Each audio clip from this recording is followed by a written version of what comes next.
Welcome dear students, second year बेटा। आज हमारा जो लेक्चर नंबर 9 है, ये आज हम आर्टिकल पढ़ने जा रहे हैं एक्सक्रीशन इन एनिमल्स का। चैप्टर नंबर 15 हमारा चल रहा था, उसी को कंटिन्यू करेंगे। हमने इससे पीछे जो आर्टिकल पढ़ा वो एक्सक्रीशन इन प्लांट्स था। आज हमारा आर्टिकल होगा एक्सक्रीशन इन एनिमल्स। तो बेटा याद रखें, एनिमल्स भी प्लांट्स की तरह बहुत सारे मेटाबॉलिकल वेस्ट प्रोड्यूस करते हैं जो हमारी बॉडी के लिए टॉक्सिक भी होते हैं। इसलिए एनिमल्स हैं उनको क्या करते हैं, मेटाबॉलिक वेस्ट को बॉडी से रिमूव आउट करते हैं। ठीक है, तो सबसे पहले बात करते हैं फर्स्ट मेटाबॉलिकल वेस्ट, वो है वाटर। अगर कोई एनिमल जो है वो हाइपरटोनिक इन्वायरमेंट में रहे, बेटा ऐसा इन्वायरमेंट जिसमें साल्ट्स कम हो, वाटर ज़्यादा हो, अगर कोई एनिमल ऐसे इन्वायरमेंट में रह रहा है तो इट मीन्स कि उस एनिमल की बॉडी में बहुत ज़्यादा वाटर बाहर से इंटर हो सकता है। यानी बाहर वाला इन्वायरमेंट ऐसा है जिसमें बहुत ज़्यादा क्या मौजूद है, वाटर मौजूद है। जब ज़्यादा वाटर होगा तो बॉडी में वाटर की एंट्रेंस भी क्या होगी, ज़्यादा होगी। जब वाटर ज़्यादा आएगा तो बॉडी में वाटर जो है वो नॉर्मल रेशो से क्या हो जाएगा, नॉर्मल वैल्यू से ज़्यादा हो जाएगा।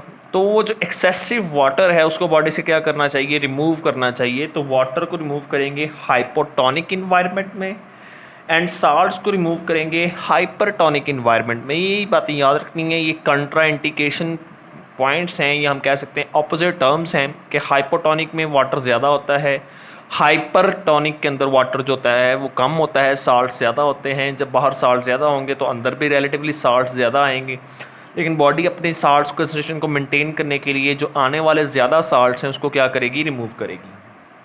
Carbon dioxide is a waste material during cellular respiration. जब हम सांस लेते हैं तो आप लोगों को पता होगा कि जब हम सांस लेते हैं तो इन्हेलेशन के दौरान हम ऑक्सीजन अंदर लेके जाते हैं, लेकिन कार्बन डाइऑक्साइड बाहर निकालते हैं।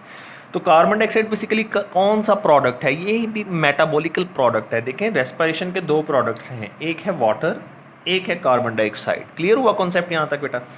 Oxygen is not a waste material for living organism, specially particularly animals. बेटा प्लांट्स के लिए हो सकता है लेकिन एनिमल्स के लिए ऑक्सीजन जो है वो नहीं है। अच्छा याद रखें, नाइट्रोजन जो है ना, ये मॉलिक्यूलर फॉर्म में जब हमारी बॉडी में आती है तो ये इनर्ट है। जैसे फॉर एग्जांपल आप देखें, हम सांस लेते हैं तो नाइट्रोजन आती है 78%। ठीक हो गया। जब हम सांस बाहर निकालते हैं तो 78% ही बाहर चली जाती है। इट मीन्स नाइट्रोजन जितनी आई उतनी बाहर चलेगी। तो नाइट्रोजन N2 की फॉर्म में, मॉलिक्यूलर फॉर्म की बात कर रहा हूँ, ये याद रखिएगा, क्योंकि नाइट्रोजनस कंपाउंड की अगर बात करें तो वो इनर्ट नहीं होते, ये याद रख लेना है। ठीक है, नाइट्रोजनस कंपाउंड जैसे अमाइनो एसिड्स हैं ना, उनको तो हम अपनी प्रोटीन बनाने के लिए यूटिलाइज़ करते हैं ना, तो ये पॉइंट यहाँ पे क्लियर कर लीजिएगा। अच्छा, उसके बाद नाइट्रोजन जो है वो मॉलिक्यूलर फॉर्म में जितने भी एनिमल्स हैं उनके अंदर क्या होती है, इनर्ट फॉर्म में होती है, लेकिन बैक्टीरिया इसको यूटिलाइज़ कर सकते हैं फॉर नाइट्रोजन फिक्सिंग। बैक्टीरिया की बात करें तो वो नाइट्रोजन को नाइट्राइट्स एंड नाइट्रेट्स में कन्वर्ट करते हैं, जो प्लांट्स की बॉडी में जाती हैं। देन प्लांट्स की बॉडी से जो कंपाउंड्स होते हैं वो एनिमल्स की बॉडीज़ में आते हैं।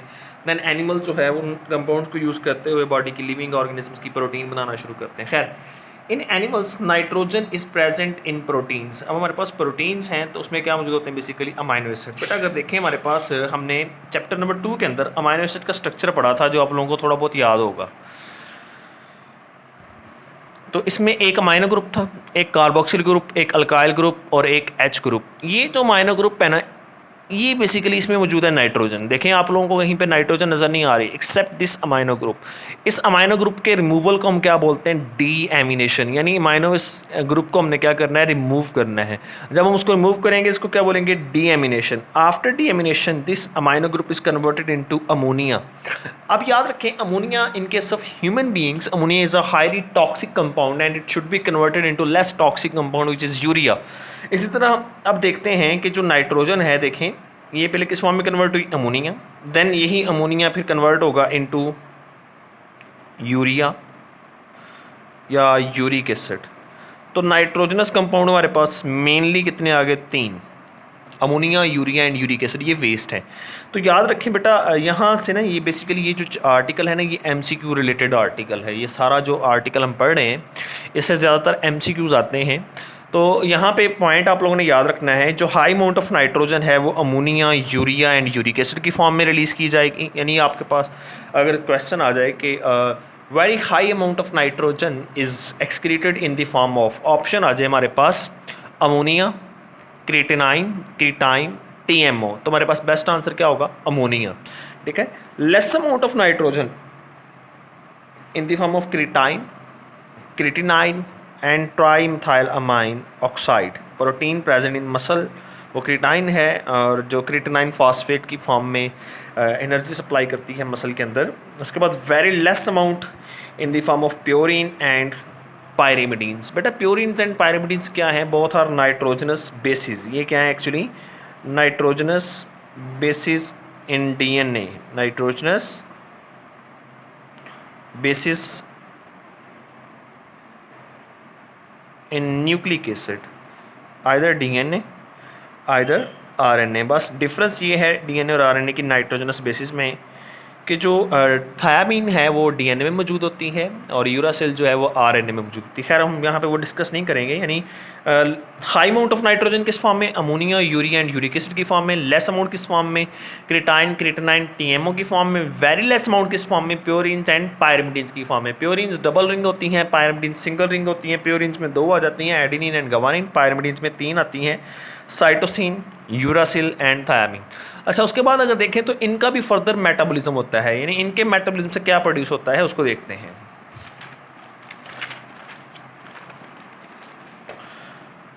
Waste of purines and pyrimidines, या हम कह सकते हैं metabolical products of purines and pyrimidines. तो हमारे पास बेटा इनके भी मेटाबॉलिज्म से ammonia, urea, uric acid, xanthine, hypoxanthine, allantoin, ये कंपाउंड्स हैं जो बेसिकली प्रोड्यूस होते हैं by the metabolism of purines and pyrimidines. Clear हुआ यहाँ तक? अच्छा, उसके बाद याद रखें जितने भी एनिमल्स हैं ना उसको हम 3 कैटेगरी में डिफाइन करेंगे according to their waste metabolical products, जिसमें अमोनिया है, यूरिया है और यूरिक एसिड। इन 3 प्रोडक्ट्स के ऊपर बात करेंगे, ammonia, urea and uric acid. यानी अमोनिया, यूरिया और यूरिक एसिड। जो अमोनिया है ना इसको रिमूव होने करने के लिए, यानी इसको बॉडी से निकालने के लिए ज़्यादा अमाउंट चाहिए होती है वाटर की। यानी अगर आपके पास 1 ग्राम अमोनिया है, आप उसको बॉडी से रिमूव करना चाहते हैं तो आपके पास कम से कम 1 ग्राम को रिमूव करने के लिए 500 ml वाटर रिक्वायर्ड होगा। ठीक है, इसीलिए अमोनिया को रिमूव करने के लिए वाटर की अवेलेबिलिटी ज़्यादा होनी चाहिए। और वाटर किस इकोसिस्टम में अवेलेबल होता है? अगर नॉन लिविंग सिस्टम की बात कर लें तो बेटा 3 हैं basically, aquatic, land and air. जो एक्वाटिक इन्वायरमेंट है उसको हाइड्रोस्फीयर भी कहते हैं। अब उसमें वाटर ज़्यादा अवेलेबल होता है तो फिशेस बेसिकली फिर क्या रिलीज़ करेंगी? अमोनिया। यानी फिशेस नाइट्रोजन को रिलीज़ करेंगी इन द फॉर्म ऑफ अमोनिया। अब बात कर लेते हैं लिथोस्फीयर पे। लिथोस्फीयर में हमारे पास लैंड इन्वायरमेंट आ जाता है जिसमें मैमल्स भी आ जाते हैं, रेप्टाइल्स भी आ जाते हैं, ह्यूमन बींग्स भी आ जाते हैं। तो इसमें एग्जांपल वैसे एलिफेंट की डिस्कस की हुई है, लेकिन ह्यूमन की एग्जांपल भी डिस्कस की जा सकती है, जो बेसिकली यूरिया रिलीज़ करेंगे, नाइट्रोजन जो है वो यूरिया के फॉर्म में रिलीज़ करेंगे। ठीक है, यानी अमोनिया को कन्वर्ट करेंगे किसमें? बेसिकली यूरिया में। और यूरिया को रिमूव करने के लिए कितना वाटर रिक्वायर्ड है? For the removal of 1 gram of urea we required only 50 ml of water. देखें तो ये 10 टाइम्स लेस है than as compare to those organisms that secrete ammonia in their nitrogenous metabolical waste। अच्छा, याद रखें यहाँ पे एक और टर्म्स याद रख लें, जो अमोनिया रिलीज़ करने वाले एनिमल्स होते हैं ना उनको अमोनियोटैलिक कहते हैं, जो यूरिया रिलीज़ करने वाले होते हैं उनको यूरियोटैलिक कहते हैं, और जो यूरिक एसिड रिलीज़ करने वाले होते हैं उनको यूरिकोटैलिक कहते हैं। ये याद रख लेना है। ठीक है, 3 टर्म्स हैं, इन 3 टर्म्स को आप लोग समझ लें। बेटा मैंने कहा एक है अमोनियोटैलिक, अमोनियोटैलिक एक्सक्रीट अमोनिया। दूसरे हमारे पास कौन से आए?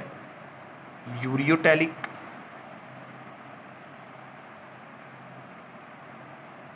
Excrete urea. तीसरे कौन से आए? Uricotelic excrete uric acid. 1 gram of ammonia उसके लिए कितना वाटर चाहिए? 1/500 ml। 1 ग्राम ऑफ यूरिया उसके लिए 1/50 ml।